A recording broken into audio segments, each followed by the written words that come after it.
Zee 24 तास एक पाऊल पुढे। ब्रेकनंतर स्वागत आपल्यासोबत आहेत काँग्रेसचे प्रदेशाध्यक्ष माणिकराव ठाकरे। माणिकराव, एकूणच आज काँग्रेसनं हा शेवटच्या क्षणी निर्णय घेऊन केवळ 5 डिसेंबरला शय्याची लढाई जिंकण्यासाठीच हा अंतिम क्षणी निर्णय घेतलाय असा आरोप विरोधकांकडून होतोय, काय सांगाल याबद्दल?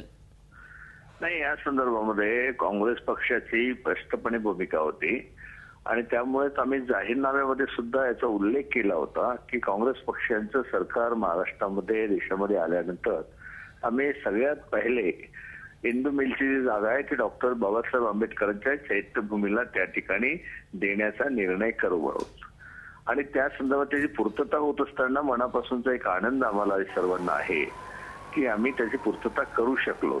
डॉक्टर बाबासाहेब आंबेडकर हे संपूर्ण देशामध्ये महान नेतृत्व या देशाचं होऊन गेलं। भारतरत्न डॉक्टर बाबासाहेब आंबेडकर आणि त्यांचे एक आंतरराष्ट्रीय स्तरावरचं स्मारक चांगल्या प्रकारे मुंबईमध्ये व्हावं, मुंबईच्या सौंदर्यामध्ये भर पडावीत आणि लाखो जे त्या ठिकाणी भाविक सर्वजण येत आहेत डॉक्टर बाबासाहेबांचं चैत्यभूमीवर दर्शन घेण्याकरता, त्यांना सुद्धा सगळ्या प्रकारे त्या ठिकाणी सुविधा असावी, त्या ठिकाणी सगळ्या गोष्टी त्या स्मारकाच्या माध्यमातून असाव्यात, हा सुद्धा दृष्टिकोन त्या नक्कीच। एकूणच हा निर्णय अतिशय महत्वाचा आहे एवढंच आपण म्हणू शकतो। आपल्यासोबत आहेत महातेकर। आपण पाहतोय की जरी आज काँग्रेसनं निर्णय घेतला असला तरी 6 डिसेंबरला येणारे भीमसैनिक त्यांच्यासाठी 5 डिसेंबरला शय्या लाटलं जावं यासाठीचा निर्णय घेतला जातोय असा एक सूर आहे, तुमचं काय म्हणणं आहे?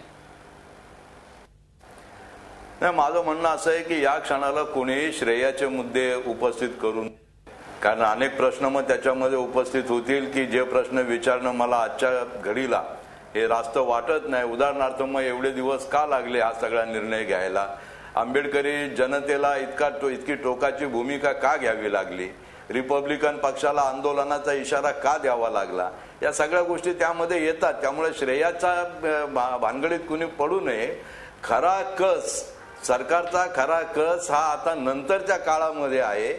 कशा प्रकारचं स्मारक ते करतात, ते स्मारक करीत असताना राजकारण न आणता कुणाकुणाला विश्वासात घेतात, ते स्मारक आंतरराष्ट्रीय दर्जाचं व्हावं म्हणून कशा प्रकारे ते सर्वांची मदत घेतात आणि कसा पैसा खर्च करतात याच्यामध्ये त्यांचा कस लागणारच आहे। त्यामुळे एवढ्यात कोणीही त्या श्रेयाच्या भानगडीत पडू नये असं आम्हाला स्वतःला वाटतं। नक्कीच। एकूणच संपूर्णपणे महातेकर, धन्यवाद आमच्याशी बोलल्याबद्दल। त्याचप्रमाणे माणिकरावजी होते, लोणेजी होते, या सर्वांचे आभार। एकूणच हिंदुस्थानच्या मातेला एक जगण्याचा विचार, लोकशाहीचा आधार देणारा या महामानवाचं स्मारक आता कसं होतं आणि ते सर्वांसाठी आदर्शवत कसं होतं यासाठी सर्वांनी एक दिलाने येऊन झटण्याची आज गरज आहे, एवढाच या क्षणाचा आणि या भागाचा खऱ्या अर्थानं विचार म्हणू शकतो। इथंच थांबूयात, पाहत राहा झी 24 तास एक पाऊल पुढे।